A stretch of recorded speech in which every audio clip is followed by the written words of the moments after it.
Hello and welcome everybody to another episode of Books and Bites. Today, we're diving deep into Dàxué, or you might know it as the Great Learning. It's a cornerstone of Confucian thought. We're going to be unpacking its main themes and walking through its logic from start to finish, and hopefully uncover some nuggets of wisdom that we can apply to our own lives. Yeah, it's amazing how a text written centuries ago can still feel so relevant today. Dàxué is all about how personal transformation can ripple outwards, impacting our families, communities, and ultimately the entire world. It's a guidebook for building a better world from the inside out. Okay, so before we get into the nitty-gritty, can you give us a quick overview of the main themes? What's the big picture here? Yeah, so Dàxué lays out a path to what it calls illustrious virtue. And it's not just about being nice, it's about aiming for the highest level of moral character. And here's the kicker. It's not just for personal gain. This virtue is supposed to flow outwards, positively influencing everyone around us. The ultimate goal is achieving a state of moral perfection and societal harmony for everyone. That's a pretty ambitious goal, makes me think of those pay it forward movements, but on a much deeper level. Exactly. And Dayu provides a very specific process for achieving this. It all starts with investigating things, basically deeply understanding the world around us and its principles. Imagine yourself as a detective, but instead of solving crimes, you're uncovering the fundamental truths of life. So knowledge is the foundation, but we all know people who have tons of knowledge, but don't necessarily act wisely or ethically. How does Dàxué bridge that gap? Right, that's where the next steps come in. Once we've investigated things and gained a good understanding, we need to let that knowledge sink in and become complete knowledge. It's not just about knowing the facts, it's about internalizing them and letting them shape our worldview. Dàxué argues that this deep understanding leads to sincere thoughts. It's about making sure that knowledge translates into genuine good intentions and motivations. Like that saying, knowledge is power, but wisdom is knowing how to use it. So we've got the knowledge, the good intentions. What comes next? Then comes the hard part, rectifying the heart.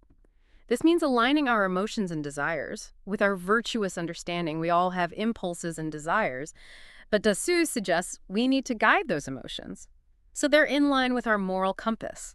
Think of it like training a wild horse. So it's about that inner struggle between what we want to do and what we know is right. Exactly. And once we've done the work of rectifying the heart, we become cultivated persons who embody virtue in their everyday lives.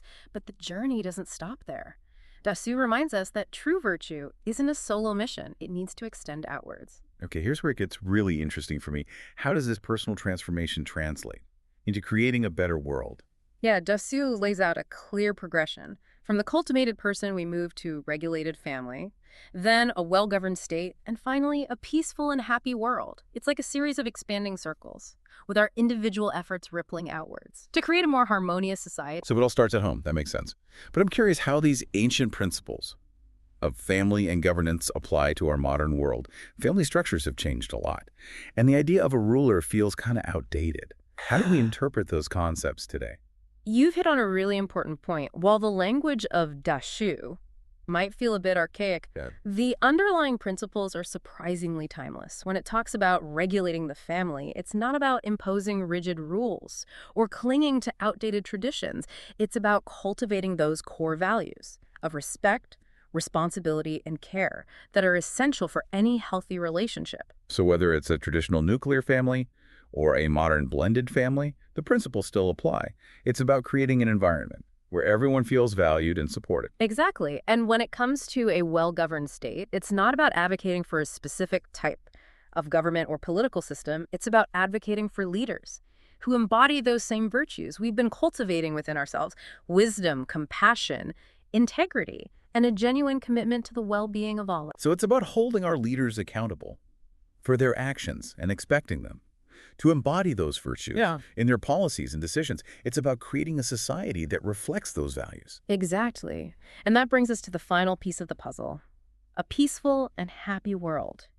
Dàxué suggests that this isn't just some far-off utopian dream. It's a natural outcome of all the work we've been doing on ourselves, our families, and our communities. It's like that saying, be the change you want to see in the world, but on a much grander scale.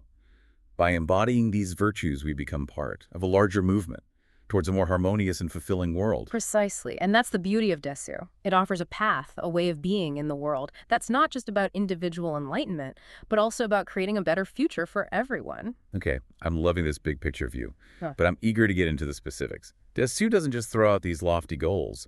It actually provides a step-by-step process for achieving them. Where does that journey begin? It all starts with that crucial first step, investigating things. Dàxué itself doesn't give a detailed how-to manual for this investigation.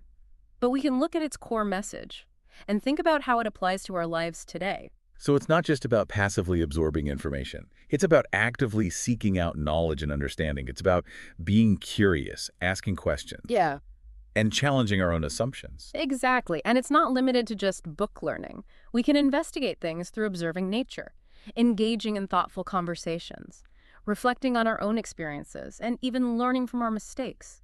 It's about cultivating a lifelong love of learning and a desire to understand the world around us on a deeper level. That's what I love about Dàxué. It's not about dogma or rigid rules. It's about this open-minded, inquisitive approach to life. It's about constantly seeking knowledge and wisdom wherever we can find it. Right. And this process of investigation lays the foundation for everything that follows in Dàxué. It's about building a strong base of knowledge and understanding that will guide us on our journey of self-cultivation and ultimately towards a more harmonious and fulfilling world. Okay, I'm ready to dive into this investigation, but before we get too far ahead of ourselves, let's take a moment to appreciate the beauty and power of the opening passage of Dàxué. It's concise, yet profound, laying out the text's grand vision in just a few words. You're absolutely right. That opening passage is like a mission statement, and it's worth revisiting as we embark. On this deep dive, it states, "What the great learning teaches is to illustrate illustrious virtue, to renovate the people, and to rest in the highest excellence." So much packed into so few words. We've already touched on illustrious virtue, but I'm curious about those other two phrases. Renovate the people and rest in the highest excellence. They sound incredibly profound. They really are. Dàxué uses very deliberate language. Renovating the people isn't about forcing people to change. It's about inspiring them through our own example and actions. It's about creating a ripple effect of positive change that starts with ourselves and extends outwards. It's like that idea we talked about earlier, the expanding circles of influence.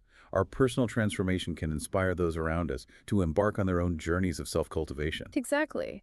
And resting in the highest excellence doesn't mean becoming complacent or passive. It refers to a state of harmony and flourishing that emerges when both individuals and society are aligned with the principles of virtue. It's a state of dynamic balance where we're constantly striving to improve ourselves and the world around us, but doing so from a place of inner peace and contentment. It's a beautiful vision, really. A world where everyone is striving for moral excellence, from the individual to the leader of a nation. But that opening passage only hints at the how. It lays out the goal, but what about the practical steps involved in reaching it? That's where the rest of Dàxué comes in. The opening passage is like a compass, pointing us in the right direction. The following sections provide the map, the step-by-step guide for how to get there. And that journey, as we've said, begins with investigating things. Okay, I'm ready to grab my detective hat Eh. and start investigating. What are some of the ways that people have approached this investigation of things throughout history? We're talking about hitting the library, meditating on mountaintops, or something else entirely. Dàxué has been interpreted in many ways, but a few common approaches stand out. One approach emphasizes studying the classics, like the Analects of Confucius or the Book of Poetry.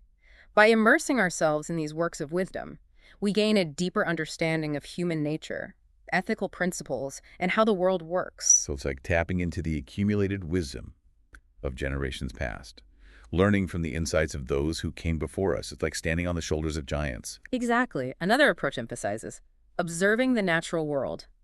The idea is that nature itself is a source of profound knowledge and insight.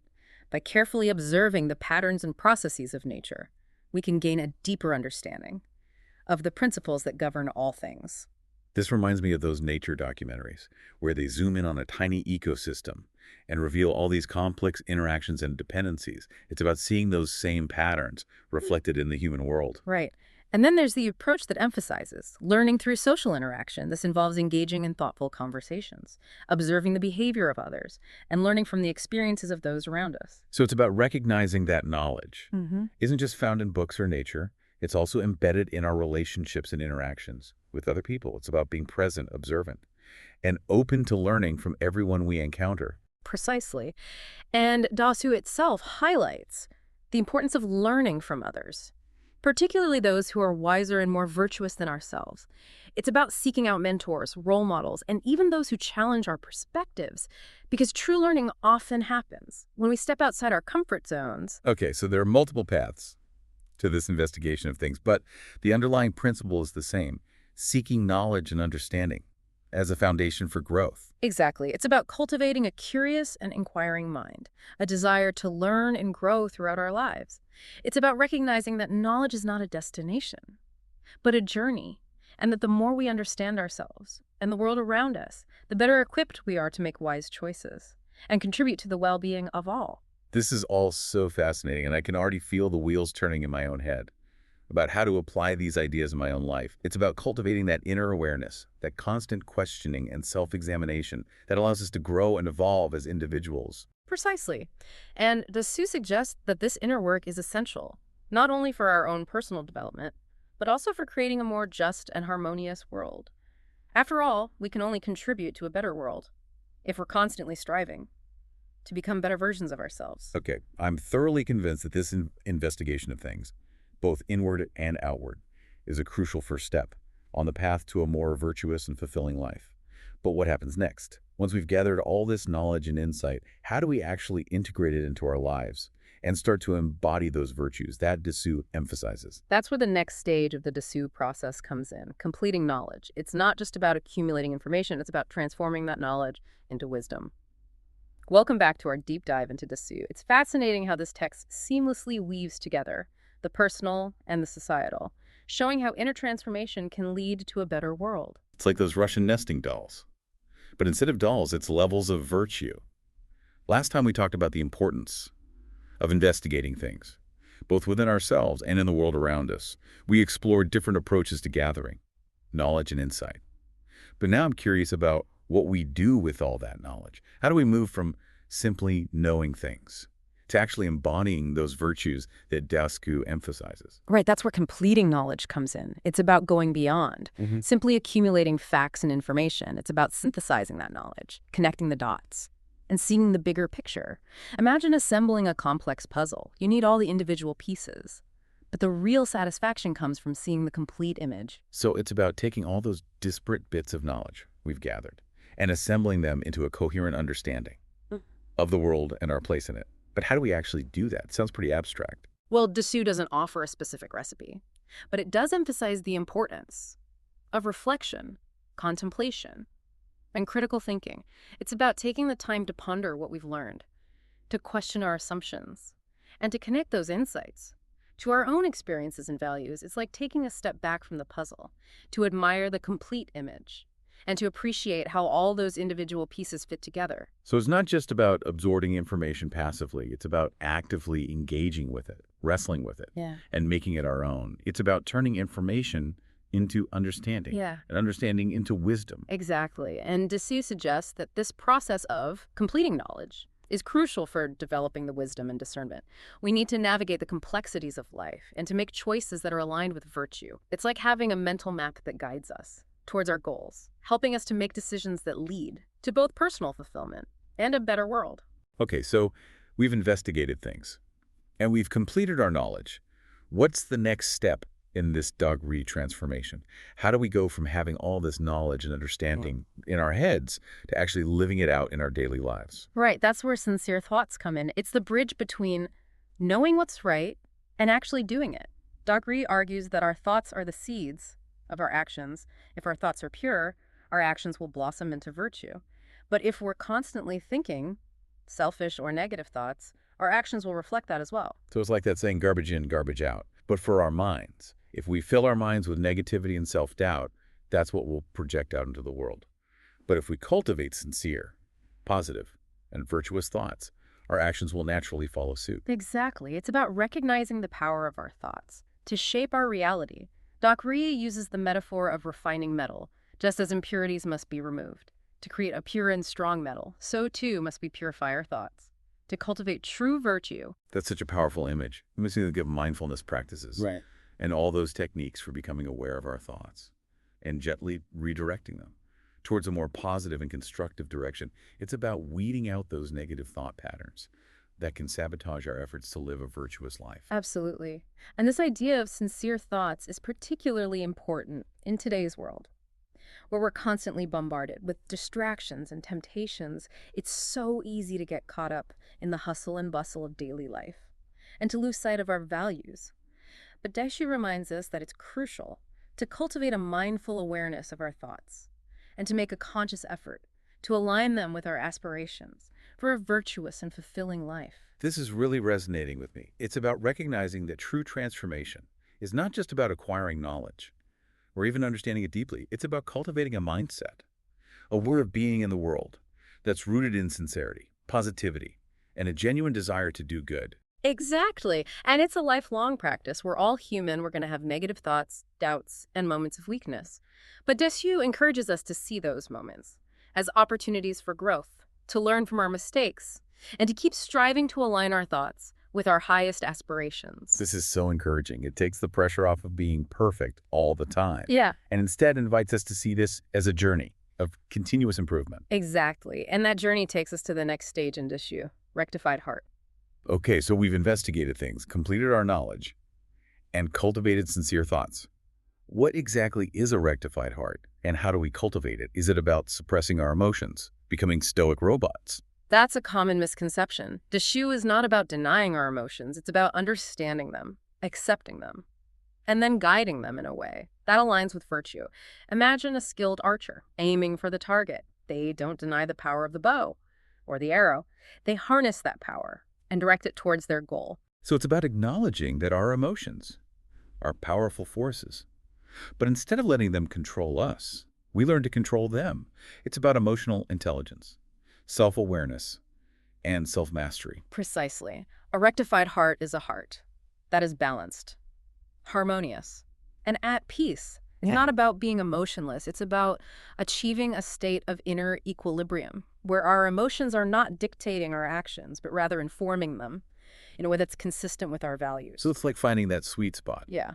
between being overly emotional Yeah. and being completely detached. It's about being present with our emotions, Yeah. acknowledging them, and then choosing how we want to respond to them in a way that aligns with our virtuous aspirations. Exactly. And Daxué suggests that this rectified heart is the key to living a truly fulfilling and meaningful life. When our hearts are at peace, we're free from the inner turmoil and conflict that can sabotage our efforts to do good in the world. We're able to act with clarity, compassion, and wisdom, making choices that benefit both ourselves and those around. Okay, I'm starting to see how all these pieces fit together. We investigate things to gain knowledge. We complete our knowledge to gain understanding. We cultivate sincere thoughts to create a more virtuous inner world. And it all culminates in this rectified heart, a state of inner harmony and balance that allows us to act with wisdom and compassion. But how does all this inner work translate into creating a better world? How do we go from rectified hearts to peaceful and happy world? That's where Daxué takes us next, to the realm of the family, where personal transformation starts to ripple outwards, impacting those closest to us. Okay, I'm ready to explore this next level, but before we dive into the family, I want to take a moment to acknowledge that all this talk of self-cultivation and virtue might feel a bit overwhelming. It's a lot to process, and it can be easy to get discouraged if we feel like we're not living up to these lofty ideals. You've touched on an important point. Daxué isn't about achieving some kind of superhuman perfection. It's a lifelong journey, and we're all going to stumble along the way. It's about progress, not perfection. That's such a relief to hear. It's about recognizing that we're all works in progress, and that the most important thing is to keep striving, keep learning, and keep growing. Exactly. And that's what makes Daxué so inspiring. It doesn't offer a quick fix or a magic formula. It offers a path, a way of being in the world that's rooted in compassion, self-awareness, and a commitment to continuous improvement. It's a journey that anyone can embark on, regardless of their background or circumstances. Okay, I'm feeling re-energized and ready to tackle the next stage. The family. How does Daxué view the family in the context of this larger journey of self-cultivation and creating a better world? Daxué emphasizes that the family is the foundation of society. It's where we first learn about values, relationships, and responsibilities. And it's where we can practice and refine those virtues we've been cultivating through self-reflection, sincere thoughts, and a rectified heart. So it's like a microcosm of society, a training ground for virtuous living, where we can put all those principles into practice in a safe and supportive environment. Precisely. And Dàxué highlights several key principles that are essential for creating a harmonious and virtuous family. The first is filial piety. Filial piety, that's a big one in Confucianism, right? Respect for Definitely. parents and elders. But how does that translate into our modern world, where family structures are so diverse, Yeah. and the idea of unquestioning obedience to authority isn't always embraced? That's a great question. While the way we express filial piety might look different today, the underlying principle remains relevant, recognizing the importance of honoring those who came before us, valuing their wisdom and experience, and caring for them as they age. It's about cultivating a sense of gratitude, respect, and responsibility towards those who have nurtured and supported us. It's not about blind obedience or adhering to rigid traditions. It's about finding ways to express care and respect for our elders in a way that's authentic to our own values and relationships. Exactly, and that's where the concept of regulating the family comes in. It's not about imposing strict rules or demanding absolute control. It's about creating an environment where everyone feels loved, respected, and supported, and where they have the opportunity to grow and thrive. Okay, so filial piety is key. Right. What else does Dàxué emphasize in terms of regulating the family? Another crucial principle is fraternal submission, which involves cultivating harmonious relationships between siblings. It's about recognizing that even though we might have differences with our siblings, we're still bound by family ties and should treat each other with kindness, respect, and a willingness to compromise. It's about learning to navigate conflict constructively, to put the needs of the family unit above our own individual desires, and to find ways to support and encourage each other. Exactly. And these skills, these virtues that we cultivate within the family are essential for creating a harmonious and functional society. Dàxué suggests that if we can't learn to get along with our own family members, how can we expect to create a peaceful and cooperative world? It's like that saying, charity begins at home. But in this case, it's not just charity. It's about cultivating all those essential virtues that contribute to a flourishing society. That's a great way to put it. And Dàxué uses powerful imagery to illustrate this point. One passage compares a well-ordered family to a flourishing peach tree. That peach tree, so delicate and elegant, how luxuriant is its foliage? This girl is going to her husband's house. She will rightly order her household. It's a beautiful image, evoking a sense of growth, abundance, and harmony. But it also highlights the responsibility that comes with building a strong family. It's not just about individual happiness. It's about creating a foundation for a more virtuous society. And Dàxué goes beyond just the family unit. It extends these principles to relationships between siblings, arguing that let the ruler discharge his duties to his elder and younger brothers, and then he may teach the people of the state. So essentially, healthy family dynamics are a microcosm of a well-functioning society. If we can cultivate those virtues of respect, responsibility, and compassion within our families, we're better equipped to create a more just and harmonious world. Exactly. And that brings us to the next level, the well-governed state. But before we dive into that, let's take a quick break, and we'll come back to explore how those principles of family life translate to the larger scale of society and governance. Welcome back to our deep dive into Dàxué. We've been exploring the journey of self-cultivation, starting with investigating things and... Move through completing knowledge, Yeah. sincere thoughts, and rectified heart.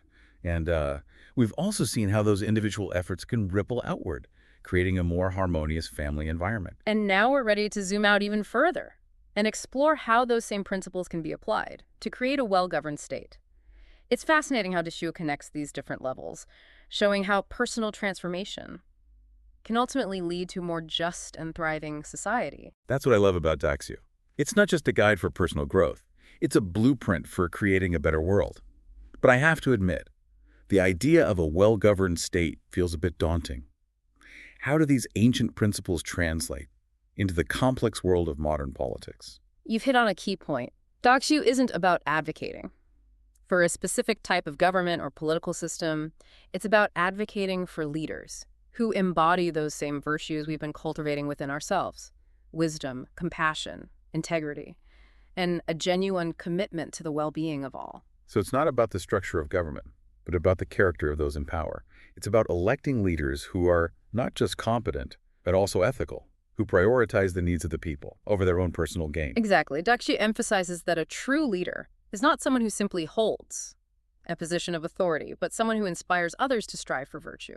It's about leadership by example, setting a high moral standard, and creating a culture of integrity and service. It makes me think of that famous passage from Dàxué that compares a ruler's influence to the winds in the grass. The grass must bend when the wind blows across it. It's a poetic way of saying that a leader's actions have a profound impact on the people they govern. If a leader is virtuous, the people will be inspired to follow suit. But if a leader is corrupt, that corruption will spread throughout society. Precisely. And Dàxué offers a framework for understanding what virtuous leadership looks like. It highlights qualities like benevolence, righteousness, propriety, and wisdom as essential for those in positions of power. Okay, let's unpack those qualities a bit. What exactly does Dàxué mean by benevolence in the context of leadership? Benevolence in the context of Dàxué is about genuine care and concern for the well-being of the people. It's about putting the needs of others before one's own, making decisions that benefit the common good, and creating policies that promote justice and fairness. So it's not just about being nice. It's about actively working to create a society where everyone has the opportunity to thrive. It's about recognizing that a leader's ultimate responsibility is to serve the people, not to exploit them for personal gain. Exactly, and that's where righteousness comes in. It's about acting in accordance with ethical principles, upholding justice, and making decisions based on what is right, even when it's difficult or unpopular. So it's about having a strong moral compass and the courage to stand up for what's right, even when it's challenging or goes against the grain. It's about integrity and putting principles above expediency. Precisely. And then there's propriety. It's about behaving with decorum, respecting social norms and customs, and treating others with courtesy and dignity. That sounds a bit old-fashioned, but I can see how it's still relevant today. It's about recognizing that leadership is not just about power. It's also about responsibility and setting a positive example for others to follow. It's about creating a culture of civility and respect where people feel valued and heard. Exactly. And finally, there's wisdom. This is about having the foresight, discernment, and knowledge to make sound judgments and to anticipate the long-term consequences of decisions. It makes me think of that quote by Nelson Mandela. A good leader can engage in a debate frankly and thoroughly, knowing that at the end he and the other side must be closer and thus emerge stronger. It's about being able to see the bigger picture, to think strategically, and to make decisions that benefit not just the present generation, but also future generations. Absolutely. And Dàxué emphasizes that wisdom is not something that is simply acquired through study or experience. It's cultivated through self-reflection, moral development, and a willingness to listen to the counsel of others. A wise leader is someone who is constantly learning, growing, and seeking out diverse perspectives. So it's about humility, recognizing that we don't have all the answers, and being open to new ideas and different ways of thinking. It's about collaboration, recognizing that we can achieve more when we work together and leverage the collective wisdom of the group. Exactly. Dàxué's vision of a well-governed state is not about a single, all-powerful ruler. It's about creating a system where virtuous leaders, guided by wisdom, compassion, and integrity, work together with the people to create a just and thriving society. It's a beautiful vision, and it's inspiring to think about how these timeless principles can be applied to create a better world, even amidst the complexities and challenges of modern politics. And that brings us to the final stage of the Dàxué process, the creation of a peaceful and happy world. It's the culmination of all the efforts we've discussed, the ultimate expression of a society where virtue flourishes at every level. Okay, let's talk about world peace. It's a concept that's been discussed and debated for centuries, and it often feels like an elusive dream. How does Dàxué approach this ultimate goal? Does it offer any concrete strategies for achieving world peace? Interestingly, Dàxué doesn't delve into specifics about international relations or conflict resolution. Instead, it suggests that world peace is not something that can be achieved through treaties or negotiations alone. It's an emergent property of a world where individuals, families, and nations are aligned with the principles of virtue. So it's about that ripple effect again, but on a global scale. The idea that by cultivating virtue within ourselves, we create a more virtuous family, which in turn contributes to a more virtuous state, which ultimately leads to a more virtuous and peaceful world. Exactly. Dàxué envisions a world where nations interact with each other based on mutual respect, empathy, and a shared commitment to the well-being of all people. It's a world where cooperation and collaboration replace competition and conflict, and where differences are seen as opportunities for learning and growth, rather than sources of division. It's a beautiful vision, but it also feels incredibly challenging to achieve in a world that often seems driven by self-interest and short-sightedness. How can we possibly bridge those divides and create a world where nations truly prioritize the common good? Well, Dàxué doesn't pretend to have all the answers. It recognizes that achieving world peace is a long and arduous journey. That requires a fundamental shift in consciousness, both individually and collectively. But it also offers a profound sense of hope, suggesting that this transformation is possible if we're willing to commit ourselves to the path of virtue and to work together to create a more just and harmonious world. So it's about recognizing that world peace is not someone else's responsibility. It's something that each of us must actively contribute to, starting with our own individual efforts, to cultivate virtue and wisdom. And while we might not see the results of our efforts immediately, we can trust that every act of kindness, every step we take towards greater understanding and compassion, is contributing to a more peaceful and just world. Beautifully said. Dàxué reminds us that even though the path may be long and challenging, the journey itself is transformative as we strive to embody those virtues of benevolence, righteousness, propriety, and wisdom. We not only create a better world around us, but also cultivate a deep sense of peace and fulfillment within ourselves. This has been such an incredibly rich and insightful exploration of Dàxué, and I feel deeply grateful for the opportunity to have dived into its wisdom with you. As we wrap up our deep dive, I'm left with a sense of awe at the power of this ancient text to speak to the challenges of our modern world, and I'm filled with a renewed sense of hope and inspiration, knowing that each of us has the power to contribute to a more peaceful and harmonious world, starting right here, right now. I couldn't agree more. The wisdom of Dàxué is a gift that continues to give, offering guidance and inspiration for generations to come. May we all continue to learn from its teachings and strive to embody its timeless principles in our daily lives. Thank you for joining us on this deep dive into Dàxué. Until next time, keep seeking, keep learning, and keep striving to make the world a better place.